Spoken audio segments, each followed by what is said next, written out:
Hello जी, राधे राधे। कैसे हैं आप सभी। मैं स्वाति वाजपेयी भक्ति में शक्ति 1108 चैनल की ऑनर हूँ। आज मैं आपके सामने अपना ये वीडियो लेकर के आई हूँ। एक औरत की कहानी, मेरी कहानी, हर उस औरत की कहानी जो यूट्यूब में आई तो है लेकिन उसके बारे में कोई नहीं जानता कि वो कैसे आई है और कैसे सरवाइव कर रही है इस माहौल को। तो आज मैं अपने ज़रिए, अपनी कहानी के ज़रिए अपनी उन बहनों को बताना चाहती हूँ कि आप लोग मुझसे कुछ अगर ले सकते हैं, अगर मैं कुछ आपको एक अच्छा प्रेरणा दे सकती हूँ तो मैं ज़रूर दूँगी, क्योंकि मेरी कहानी एक ऐसे मोड़ से गुज़री है इस एक साल में कि वो मैं एक आपको बताने के लिए ही मैंने ये वीडियो बनाया है। तो मैं आपको बताना चाहती हूँ, ज़्यादा मैं समय आपका लूँगी नहीं, क्योंकि ज़्यादा समय लेने से क्या होगा ना कि हमारे जितने भी फैमिली मेम्बर्स हैं, यूट्यूब फैमिली के लोग हैं, वो थोड़ा सा नाराज़ हो जाएंगे। इसलिए मैं ज़्यादा समय न लेकर के थोड़े छोटे समय में आपको अपनी कहानी के बारे में, जो मेरा इस वीडियो को बनाने का मोटिव है, मैं उस मोटिव के बारे में आपको बताना चाहूँगी। मेरा ये सफ़र मैंने यूट्यूब का चैनल वो अनजाने से एक बना हुआ पड़ा था, बहुत पहले का बना था। 2013 में जब मैंने अपनी जीमेल आईडी बनाई थी तब का बना हुआ पड़ा था। मुझे इसके बारे में अवेयर नहीं थी, लेकिन जब मैंने अपनी फ्रेंड्स को देखा, मेरी कुछ फ्रेंड्स थी जो यूट्यूब पे काम कर रही थी, हालांकि वो सक्सेस नहीं हो पाई, लेकिन मैंने उनको देख कर के कुछ सोचा कि क्योंकि मुझे गाने बजाने का, हर चीज़ का बहुत ज़्यादा शौक़ था, तो मैं सोचती थी कि मैं भी करूं। तो क्योंकि मैं हमेशा उन चीज़ों में इन्वॉल्व होना पसंद करती थी जिसमें नेम हो, फेम हो। पैसा इतना डिज़र्व नहीं करता था, लेकिन नेम और फेम के लिए मैं बहुत ज़्यादा आतुर रहती थी कि मैं कुछ ऐसा करूं। क्लास में भी मैं पढ़ाई में थोड़ा सा अच्छी थी तो मॉनिटर बनती थी, टीचर्स की नज़रों में नज़रों में रहती थी, तो मुझे ये चीज़ पसंद थी। ये मेरी राशि है, उस राशि के अकॉर्डिंग मुझे ये सारी चीज़ें मुझे पसंद है। तो मैंने अपनी सहेलियों को देखा तो मुझे भी लगा मैं भी बना सकती हूँ, तो मैंने चैनल उनसे सीखा और कुछ अपनी यूट्यूब फैमिली के जो सहेलियाँ हैं, भाई हैं, दोस्त हैं, उनके यूट्यूब चैनल को मैं बराबर नोटिस करती रही कैसे चैनल बनना है, क्या है। तो मैंने चैनल देखा, मेरा चैनल बना हुआ था। तो ये सफ़र मेरा 2025 मार्च में स्टार्ट हुआ और मैंने अपने घर में अपने हस्बैंड और मदर की रज़ामंदी के साथ मैंने ये चैनल स्टार्ट किया। एक्चुअली में मेरा चैनल जो था बहुत ही अच्छा नहीं कह सकते, लेकिन हाँ ठीक ठीक चल रहा था। मैं पहली मतलब स्टार्टिंग मैंने करी थी तो मुझे ज़्यादा आइडिया नहीं था कि एक चैनल के अंदर क्या चीज़ ऑडियंस को चाहिए और क्या वो ज़्यादा आपसे एक्सपेक्ट करती है। तो मैंने कॉमेडी भी बनाया, मैंने फिल्मी गाने भी बनाए, मैंने भक्ति भी किया, मैंने शॉर्ट्स भी डाले, मतलब मैंने कुकिंग भी डाली। Everything is available in my channel. तो क्या हुआ कि थोड़ा सा ऑडियंस कंफ्यूज हो गई कि इस लेडी को मैं किस उस पे देखूं। खैर कोई बात नहीं, वो चैनल मेरा चल रहा था, ठीक ठाक चल रहा था और मैं उस पर काम बहुत अच्छे से कर रही थी, मेहनत कर रही थी, एफ़र्ट कर रही थी। इधर मेरी फेसबुक पे भी काफ़ी मतलब अच्छा व्यूज़ थे, इधर हमारे इंस्टा में भी काम अच्छा चल रहा था और मेहनत भी कर रही थी। मेरे परिवार का सपोर्ट मेरे साथ था, मेरे पति मेरे साथ थे, मेरे मदर इन लॉ मेरे साथ थी। लेकिन कुछ समय ने ऐसी करवट ली कि मैं ऐसे दोराहे पे आकर के खड़ी हो गई कि जिसमें मुझे समझ नहीं आ रहा था कि मैं क्या करूं। फिर भी मैंने हिम्मत करके अपना चैनल दिसंबर 22 दिसंबर सन 2025 को अनफॉर्चुनेटली मेरे हस्बैंड हार्ट अटैक से एक्सपायर हो गए। तो मैंने सॉरी मैं इमोशनल हो रही हूँ। तो एक्सपायर होने के बाद मैंने सोचा मैं सब कुछ छोड़ दूँगी, लेकिन मेरे जीने का एक ज़रिया, क्योंकि मैं खाली जब बैठती थी तो मुझे वही पुरानी चीज़ें, वही सारी पुरानी बातें याद आती थी जो हमारी साथ में रहते एक हस्बैंड वाइफ के बीच में होती हैं। तो मैंने सोचा था मैं सब कुछ छोड़ दूँगी, मैं कुछ भी नहीं करूँगी। लेकिन फिर जब महीने 2 महीने बीते तो मैंने सोचा कि चलो मैं अपने चैनल पे कुछ थोड़ा बहुत ऐसे ही थोड़ा सा मतलब हस्बैंड के साथ पिक्चर्स लेकर के, जो पिक्चर्स हमारी हस्बैंड के साथ थी उस पिक्चर्स में मैं गाने ऐड कर कर के चैनल पे डालने लगी। तो लोगों ने क्या किया, लोगों ने बहुत बातें सुनाई कि दर्द में हैं फिर भी वीडियो बना रही हैं, पति गए हुए अभी काफ़ी 4 दिन नहीं हुए वीडियो बना रही हैं, इनको अपने पति के जाने का गम नहीं है। तो देखिए, पति के जाने का गम तो एक औरत ही समझ सकती है जिसने अपना पति खोया होता है, और कोई दूसरा नहीं समझ सकता है, सिर्फ वो समझ सकती है जिसने खोया होता है। तो मैं भगवान ईश्वर से ये प्रार्थना करूँगी कि जो दिन मैंने देखे हैं वो दिन किसी औरत को ना दिखाए, किसी का सुहाग, किसी का पति उसको छोड़ के इस दुनिया से ना जाए।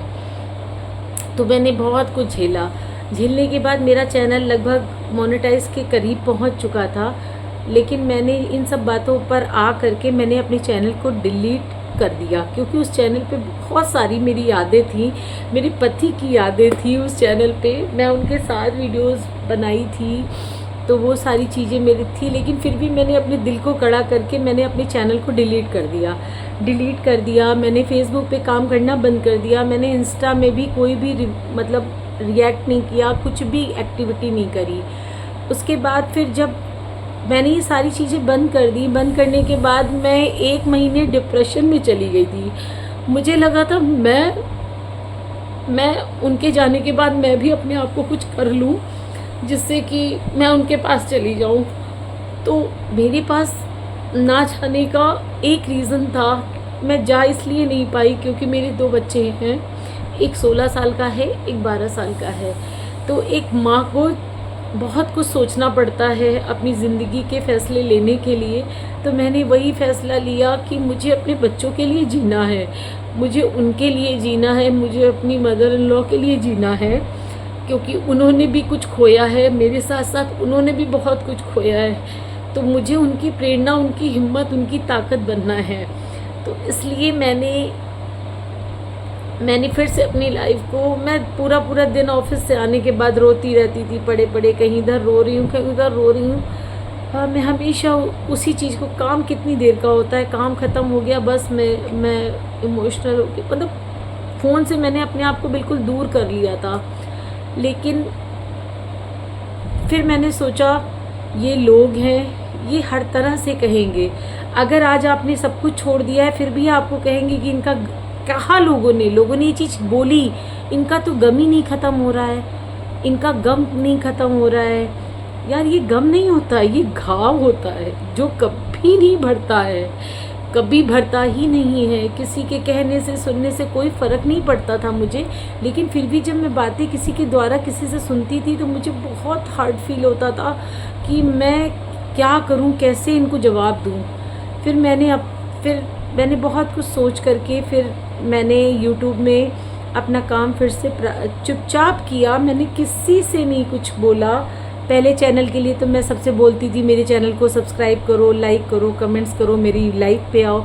लेकिन मैंने अपने 2 चैनल बनाए और दोनों चैनल बिल्कुल शांति के साथ गुमशुदा होकर के बनाए। एक भक्ति में शक्ति 1108 है, एक रोली वर्ड्स ब्लॉग 786 करके मेरा एक चैनल है। मैंने 2 चैनल बनाए। एक चैनल पे मैंने अपने जो अरमान थे कि मैं गाना गाऊं, मुझे गाने का बहुत शौक़ है, मुझे, मेरे हस्बैंड को ओल्ड मूवीज़ के गाने, ओल्ड सॉन्ग बहुत पसंद थे। तो मैं उन गानों पर रोली वर्ड्स ब्लॉग में काम कर रही हूँ। और भक्ति में शक्ति 1108 चैनल पे मैं भक्ति के सारे जितने भी वीडियोस भक्ति के एआई से रिलेटेड या ओरिजिनल कंटेंट करके मैं ये बना रही हूँ। तो ईश्वर की कृपा ये है कि आज मैंने अपने आप को इतना बिज़ी कर लिया है कि मैं दोनों चैनल पे पूरी तरीके से समय दे पा रही हूँ, काम कर पा रही हूँ। और मुझे आप लोगों का प्यार बहुत ज़्यादा मिला कि मेरा चैनल 2 महीने में मोनेटाइज होने के लिए पहुँच गया। लेकिन कुछ रीयूज्ड कंटेंट की वजह से वो चैनल अभी अपील के लिए पड़ा हुआ है, लेकिन मैं अपील नहीं कर रही हूँ, मैं उसको टाइम दे रही हूँ। सितंबर में मेरा टाइम है, तब मैं अपील करूँगी फिर से। और ईश्वर ने चाहा, अगर आपने चाहा तो ये चैनल ज़रूर मोनेटाइज हो जाएगा आपके। तो मैं सिर्फ अपने इस मैसेज के थ्रू आप सारी जो जितनी भी गृहिणियाँ हैं उनसे सिर्फ इतना कहूँगी, लोग कहेंगे, लोगों का काम है कहना, लेकिन आपको अपनी आइडेंटिटी, आपको अपना फ्यूचर देखना है। आप गलत कुछ मत करिए, देखिए गलत मत करिए, लेकिन आप जिस काम में लग जाइए उस काम को उसके लक्ष्य तक पहुंचा के रहिए। मैं सिर्फ इतना ही कहना चाहती हूँ आपसे, क्योंकि मेरा बहुत बड़ा सहारा, मेरे इस समय जो मेरी स्थिति थी, उस स्थिति में मेरा सबसे बड़ा सहारा मेरा फ़ोन था। मेरी यादें थी जिनको मैंने संजो के रखा, और मैंने एआई कंटेंट के थ्रू अपने हस्बैंड की यादों को फिर से उसमें ताज़ा किया। मैंने बहुत सारे वीडियोज़ ऐसे बनाए हैं जिसमें उनको एआई के द्वारा मैंने मूव ऑन किया। मैं भी उनके साथ डांस कर रही हूँ, वो भी मेरे साथ डांस कर रहे हैं। इस तरीके से मैंने ये अपना चैनल बनाया है। तो आप लोगों से मेरा यही निवेदन है कि मेरे इस सफ़र को अंत तक, बहुत अंत तक बनाए रखिएगा। अपना साथ मुझे देते रहिएगा, सपोर्ट करते रहिएगा अपनी इस बहन का, अपनी इस दोस्त का, अपने इस फैमिली मेम्बर का, क्योंकि यूट्यूब तो एक फैमिली है। और मैं उन लेडीज़ों से, उन गृहिणियों से निवेदन करती हूँ कि निराश मत होइए, काम करते रहिए, कंटिन्यू काम करते रहिए। खाना एक दिन ख़राब बनता है, दूसरे दिन अच्छा बनता है। एक व्यूज़ अगर नहीं आ रहा है, मेरे भी 4-4, 6-6, 8-8 व्यूज़ आते थे, और आज आप चैनल पे जाकर के देख सकते हैं कि व्यूज़ बहुत अच्छे, भगवान ईश्वर की कृपा से अच्छे आ रहे हैं। तो मैं आप लोगों से सिर्फ इतना कहना चाहूँगी, ज़्यादा आपको बोर तो नहीं किया मैंने। अगर बोर किया हो तो कमेंट करके ज़रूर बताइएगा। और अगर आप मेरी इस वीडियो को पसंद कर रहे हैं, मेरी वीडियो को अंत तक ज़रूर देखिएगा, क्योंकि अगर अंत तक नहीं देखेंगे तो मेरी कहानी आप तक पहुंच नहीं पाएगी, और वो प्रेरणा कैसे मिलेगी कि कैसे आगे बढ़ना है क्योंकि मैं आगे बढ़ रही हूँ, ईश्वर ने चाहा तो बढ़ती रहूँगी। बस मेरा अब एक उद्देश्य है, अपने बच्चों को, उनका भविष्य बनाना, उनको एक अच्छे मुकाम तक पहुँचाना। सिर्फ मेरी ज़िंदगी का, मेरी लाइफ का सिर्फ एक ही उद्देश्य है। मेरे 2 बेटे हैं, दोनों बेटों को मुझे अच्छा बनाना है। ये मैंने ध्येय कर रखा है। उनके पापा का सपना पूरा करना है। आप लोग प्लीज़ मेरा सपोर्ट करिएगा, मुझे आपके सपोर्ट की बहुत ज़रूरत है। और एक वीडियो कब वायरल हो जाए पता नहीं चलेगा, कब आपकी लाइफ को चेंज कर दे पता ही नहीं चलेगा। इसलिए मैं अपना वीडियो यहीं ख़त्म करती हूँ। आगे भी मेरे इसी तरीके के वीडियोज़ आएंगे, तो प्लीज़ मेरे वीडियो को लाइक करिएगा, कमेंट करिएगा। राधे राधे, जय श्री श्याम। स्वाति बाजपेयी मेरा नाम है। भक्ति में शक्ति 1108 मेरा चैनल है। रोली वर्ड्स ब्लॉग 786 मेरा दूसरा चैनल है। आप लोग प्लीज़ सपोर्ट करिए। राधे राधे, गुड नाइट, शुभ रात्रि।